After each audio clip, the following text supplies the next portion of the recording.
When the Ohio Oil Company, now known as Marathon Oil, first came to Wyoming in 1912, it was still the Wild West. Wyoming had just become a state and was sparsely inhabited.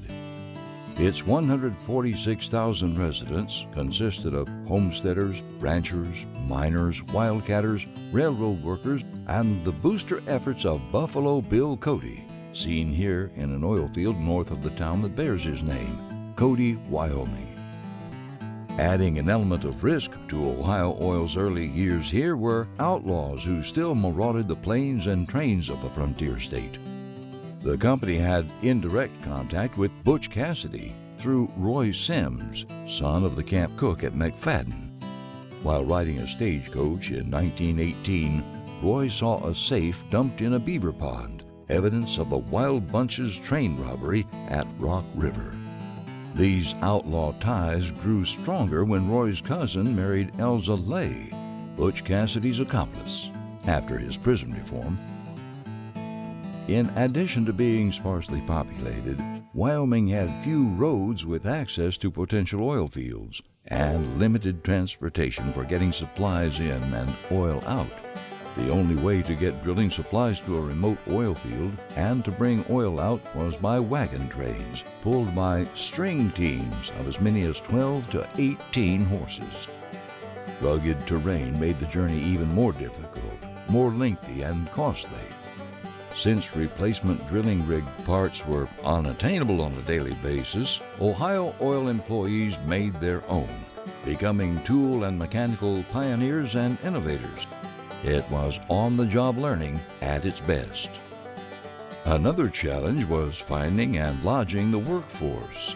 Some employees came from the company's headquarters in Ohio, but most who responded to the call of oil arrived from the surrounding community, as well as oil fields in other states and unsuccessful homesteads throughout the West.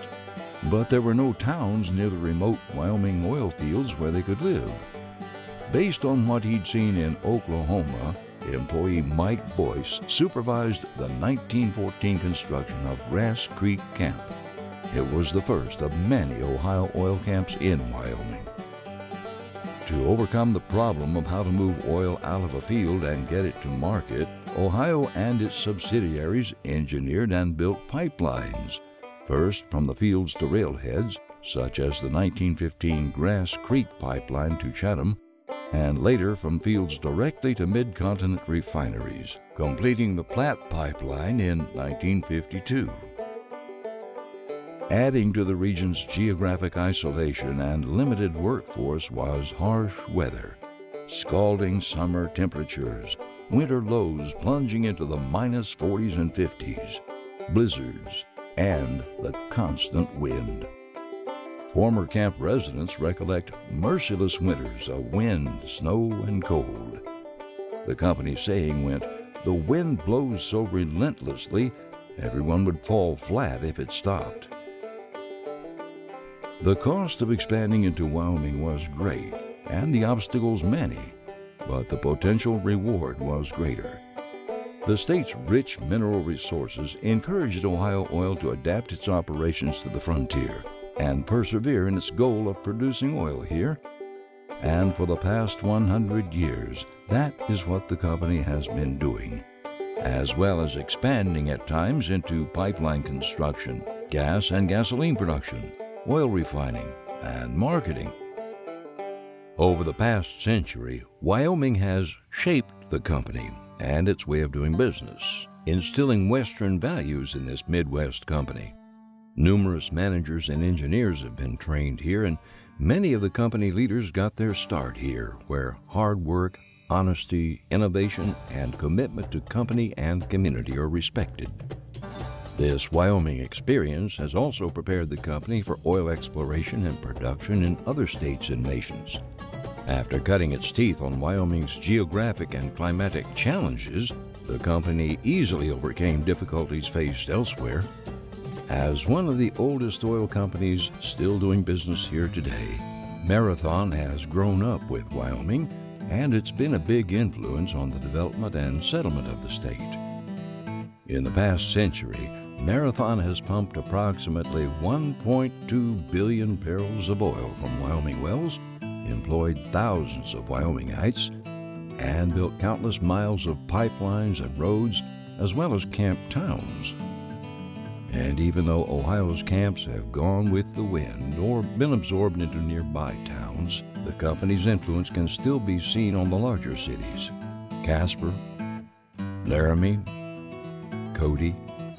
For example, when the Ohio ventured into the Oregon Basin field near Cody, Superintendent Jack McFadden co-signed a loan to renovate and expand Buffalo Bill's Irma Hotel to house his workers.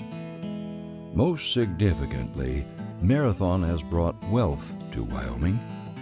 To put it in dollars and cents, in just the past 5 years, the company has paid approximately $755 million to tribal, state, and federal governments in the form of royalties, rentals, and taxes on Wyoming-operated properties. And that doesn't include wages. Back in 1914, wages were 15 cents an hour for an 84-hour week. But employees report that the company has always offered a good living. Clyde Benson, who was born in the camp called McFadden, says it was a good company to work for, met union wages, and there were benefits.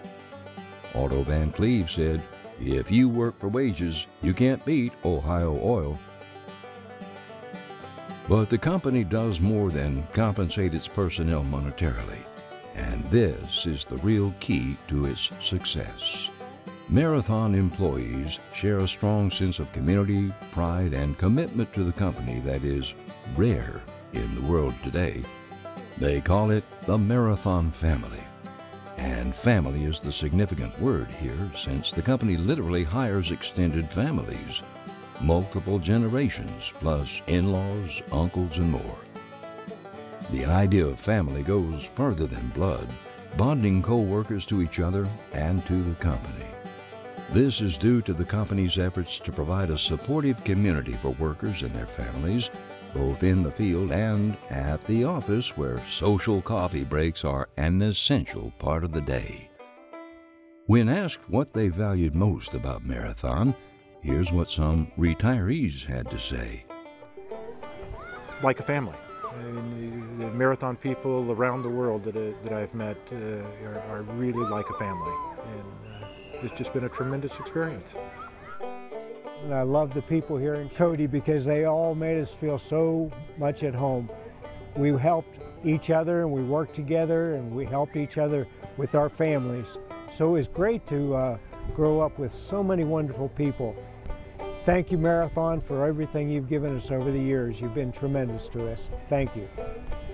This company-wide family ethic was established by Otto D. Donnell, who succeeded his father as president of Ohio Oil in 1927. Otto was a family man whose ideas belonged to the socially progressive 1920s. He improved life in the camps with better living conditions, better schools, higher wages, a work week decreased to only 48 hours, and an emphasis on safety. The idea of taking care of your people results in dedicated employees and employees involved in their communities. Both Marathon and its employees support charitable and community programs across the state, such as the restoration of Fort Caspar. The company's neighborly attitude also extends to cooperation with surrounding ranchers, even delivering hay to stranded cattle during blizzards, helping competitors cap dangerous wells and put out fires, and partnerships with other oil companies in infrastructure investments, such as the Platte Pipeline. Over the past century, Marathon Oil has been a key player in the evolution of Wyoming and expansion of the oil industry. Despite growth and change, however, the state looks a lot like it did 100 years ago. And this is due in part to the company's efforts to reclaim land and restore habitats, and due in part to technological advances that place much oil and gas production underground along with the pipelines. Forever on the frontier, Wyoming remains rugged and beautiful, abounding with wildlife and sparsely populated with people who share Marathon's pioneering spirit.